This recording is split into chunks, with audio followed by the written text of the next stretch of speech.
உடனே ஒரு சின்ன பையன் அவங்க அப்பா தொழிற்சங்கத்தில் பாரு கொண்டு வாங்கி இங்கேருந்து கருவிக்குள்ளேருந்து அதை ஃப்ரம் தி கேமராங்கிறது இங்கேருந்து ஓடுவான் ஒரு சின்ன பையன். ஓடும்போது தூத்துக்குடியிலேருந்து ஓடும்போது அப்படி தென்பாண்டி சீமையிலே தேரோடு வீதியிலே மான் போல வந்தவனே யார் அடிச்சார். அந்த பாட்டுக்கு தாளம் இல்லை, வெறும் புல்லாங்குழல்.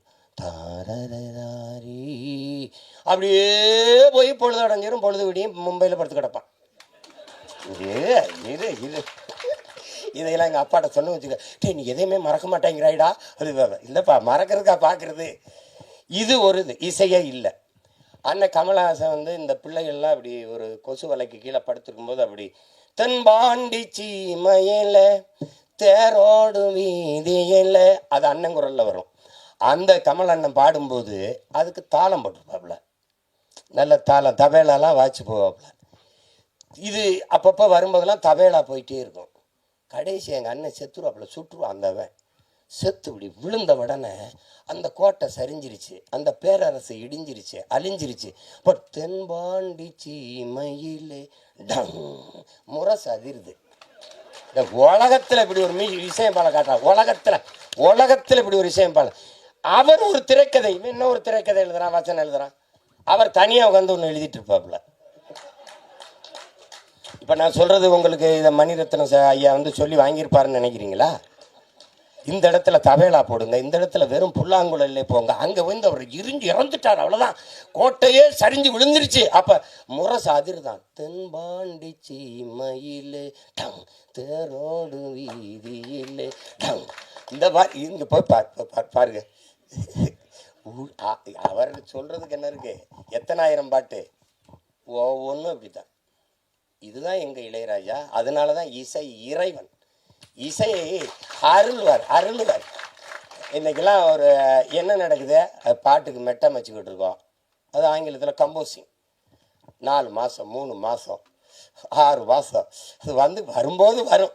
எங்கள் தங்கருக்கு விஜித்துன்னு பேர் வந்த மாதிரி வரணும், ஒரு மெட்டு வரணும் இல்லையா, அப்படி வரணும். ஆனால் எங்கால் எப்படி தெரியுங்கள, இங்கே இருங்க, காலையில் ஒரு பாடல் மாலையில் ஒரு பாடல் பதிவு பண்ணி அனுப்பிடுவோம்ல.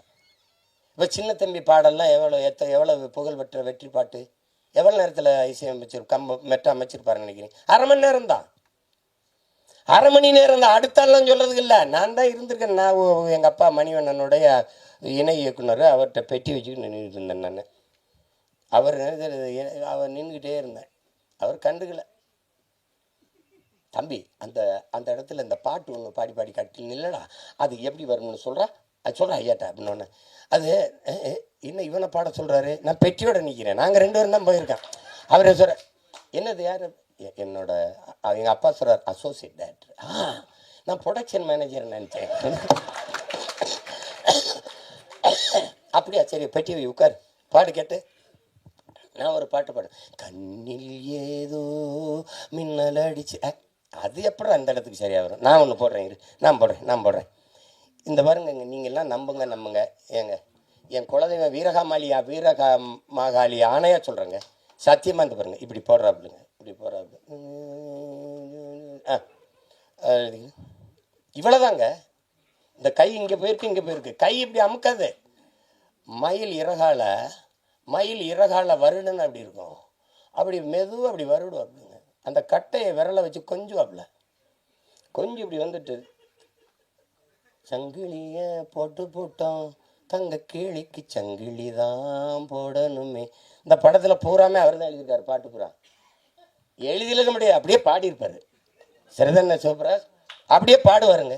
இவன் தம்பி இந்த மிஸ்கின்னு ஒரு படம் எடுத்தான், இது சைக்கோன்னு ஒரு படம், அதில் என்னமோ தம்பி உதயநிதி ஒரு இதை வச்சுக்கிட்டு பாடுறாப்புல. அதில் வந்து ஒன்று நினச்சி உருகி போனேன் மெழுகா. யாரா இருந்தாலும் யாரா விட, இன்னைக்கு யாராவலோ என்னை தீண்டும் காற்றின் விரலோ, யாராவலோ தாலாட்டின் தாயின் குரலோ, ஒன்ன நினச்சி உருகி போனேன் மெழுகா, நெஞ்ச உதச்சி பறந்து. அது வந்து வரும். எப்போவாவது அரிதுன்னு அரிதான அவதாரங்கள் எப்படி இலக்கிய உலகில் பாரதி வந்தானோ அது மாதிரி இசை உலகில் எங்கள் அப்பா இளையராஜா. அது ஒரு வரம். இசை ஞானி அப்படின்னு சொல்கிறதெல்லாம் ரொம்ப குறைவு. இது ஏன் அவர் இசை ஞானியாக இருக்கணும்? அறிவு என்பது அறிவது, ஞானம் என்பது உணர்வது. இசையை அறிய முடியாது, உணரணும். அதனால் அவர் இசை ஞானி என்று கருணாநிதி அவர்கள் வச்சு அழைச்சதுனால அது இசை ஞானின்னு வந்துட்டுது.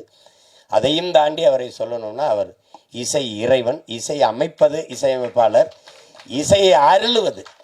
ஒரு இறைவன்கிட்ட போய் என்ன வேணாலும் கேட்பான் பாருங்க. இந்த தேர்வில் நான் வெற்றி பெற்றணும், எனக்கு அதிக மதிப்பெண்களை கொடுத்துரு, எனக்கு கை காலுக்கு நல்ல சுகத்தை கொடுத்துரு, எனக்கு நிறைய மூளையை கொடுத்துரு, எல்லாம் என்ன கேட்டாலும் கொடுத்துருன்னு நினைக்கிறான் பாருங்க. அப்படி கொடுக்கும்னு நம்பிக்கை உள்ள ஒன்றுக்கு பேர் இறைன்னு வச்சோம். நீ என்ன வேணாலும் கேளுங்க, தந்துடும். இப்போ இங்கே கிராமத்தில் இப்படி ஒரு பாட்டு போடுவார். நீங்கள் வேணா பாருங்கள், உலகத்தில் இப்படி ஒரு இசை அறிவு கொண்ட, இசை ஆற்றல் கொண்ட ஒரு மேதை, பீத்தோவன், பால்மரியட்டு, மோசாட்டு எல்லாம் சொல்லுவாங்க. கொண்டு வந்து எங்கள் ஊர் படத்துக்கு ஒரு 2 மணி நேரம் பின்னணி இசை வாசின்னு சொல்லுங்கள், தெரிஞ்சிடும் யாரும் பெரிய மேதைன்னு. என்ன முத்திரை போட்டு வாசிக்க சொல்லுங்கள். தளபதின்னு ஒரு படத்தை எடுத்துக்கிறங்க. ஒரே இசையமைப்பாளர், ஒரு மியூசிக் கம்போசர், ஒரு இசையமைப்பாளர் ஒருவரே இந்த படத்துக்கு இசையமைச்சிருக்காரு, இந்த பாடல்களை உருவாக்கியிருக்காருன்னு யாராவது ஒத்துக்கிட்டா சொல்லுங்க. எடுத்த உடனே ஒரு பாட்டு, சின்ன தாயவள் தந்த, அந்த பாட்டு போகும். கொஞ்ச நேரம் அடி ரக்கம்மா கையை தட்டு சங்கு சக்கு சக்கு சக்குன்னு போகும். அதில் வந்து தேவாரத்திலிருந்து ஒரு இதை போடுவார், கும்பிட்ட குரு ஒரு போடுவாங்க, சோபன அறிமுகத்துக்கு ஒரு இதை போடுவார்.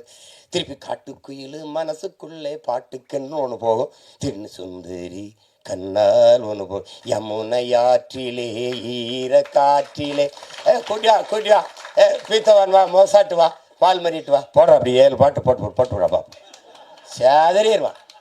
யமுனை ஆற்றிலே ஈர காற்றிலே கண்ணனோடுதான் பேட, இவர் தான் சங்கு சக்கு சக்கு சக்கு, அதான் அவர் தான் கம்போசர். காட்டுக்குயில் மனசுக்குள்ளே பாட்டுக்கு, அதான் கம்போசர். திருப்பி ஒருத்தர் சுந்தரி கண்ணால் ஊர், அது எல்லாம் ஒரே ஆளுன்னு சொல்லி எவனாவது உலகத்தில் நம்பிட்டானா என்னை கேள்வி. அது எங்காலால தான் முடியும்.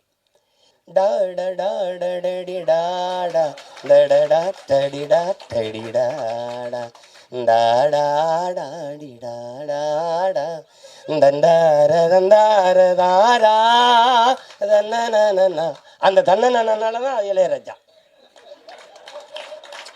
இப்ப இங்க பாருங்க, மாலை நேர பூங்காத்து வீசும் அந்த மாந்தோப்பு, உன்னோட உக்காந்து நாம் பேச, அது வரைக்கும் மெட்டு நல்ல இடம்தான். அங்கே ஒரு ராமுக்கு போயிட்டு எப்படி பாருங்க. அவரை ரசிச்சிட்டிங்கன்னு வச்சுக்கிறீங்களா, ஒன்று சோறு தண்ணி ஒன்றும் தவிர கிடையாது. எங்களை பெத்த தாய் பாடின தாலாட்டு எவனுக்கு நினைவு இருக்கு இந்த கூட்டத்தில்? ஆனால் 30-40 வருஷமா ஒரே ஆளோட தாலாட்டு சலிக்கலை, இன்னைக்கும் சலிக்கலை.